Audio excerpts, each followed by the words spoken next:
साधु और भूत की मुलाकात। एक ऐसा पल जब दो विपरीत शक्तियां आमने सामने आती हैं। यह कहानी है एक साधु की जो शांति और ज्ञान की खोज में जंगल की गहराइयों में प्रवेश करता है, और एक भूत की जो कभी इस जंगल का शासक था पर अब एक भटकती हुई आत्मा बन चुका है। यह जंगल एक रहस्यमय स्थान है जहां पर कोई भी इंसान बिना मार्गदर्शन के नहीं जा सकता, लेकिन जो लोग भटकते हैं वे कभी वापस नहीं लौटते। आज हम एक साधु के साथ हैं जो इस जंगल में एक अदृश्य शक्ति का सामना करने जा रहे हैं। यह आवाज ये तो कुछ और ही है, कोई मानव नहीं हो सकता। साधु एक गहरे ध्यान में खोया हुआ है, जैसे वह कुछ महसूस कर रहा हो। अचानक एक खौफनाक आवाज सुनाई देती है।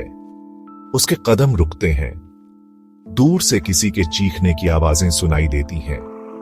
साधु एक गहरी सांस लेता है और फिर आगे बढ़ता है। वह आवाज और पास आती जाती है। साधु अब पूरी तरह सतर्क हो जाता है। तुम यहां क्यों आए हो साधु? क्या तुम नहीं जानते कि इस जंगल में एक असुर शक्तियों का वास है? मैं जानता हूं, परंतु मैं यहां शांति और ज्ञान की खोज में आया हूं। तुम्हारी आहें और चीखें मुझे यह संदेश दे रही हैं कि कुछ अनहोनी यहां घटित हो रही है। मैं तुम्हारी मदद कर सकता हूं अगर तुम चाहो तो। तुम क्या जानोगे साधु? मैं एक समय इस जंगल का शासक था, लेकिन एक दिन एक छल से मुझे इस धरती से खींच लिया गया।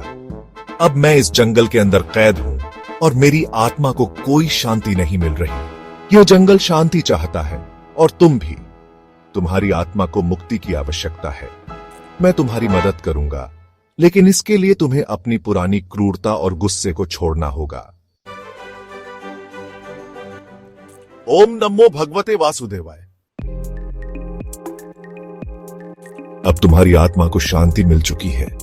इस जंगल का साया भी अब दूर होगा।